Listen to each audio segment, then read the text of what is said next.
Vivimos rodeados de hermosos sonidos producidos por nuestra naturaleza. Muchas personas los utilizan para relajarse como tú lo estás haciendo ahora mismo.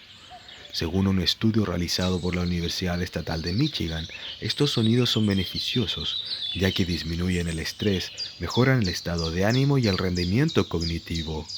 E incluso, estos sonidos tienen millones de reproducciones y contenido en distintas plataformas, siendo utilizadas como ambientación de fondo en disciplinas tan populares como la meditación, el yoga e incluso en este video caso. ¿Estás relajado? ¿Muy relajado?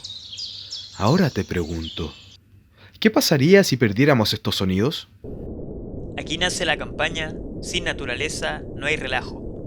Crearemos una lista de reproducción de Spotify llamada Sin naturaleza no hay relajo, donde se encontrarán múltiples pistas de audio, que al reproducirlas se escuchará un sonido de vacío, como el que estás escuchando ahora, simulando lo que ocurrirá si nos seguimos relajando con el cambio climático. Estas listas de reproducción se encontrarán en distintos lugares de la capital, en formato código QR, los cuales estarán donde las personas suelen conectarse con la naturaleza, invitándolos directamente a saber qué escucharían si perdieran sus preciados lugares. Estas pistas se podrán compartir a través de redes sociales utilizando la propia plataforma de Spotify, entregando diferentes mensajes gracias al diseño de sus carátulas, que serán creadas evidenciando una problemática específica.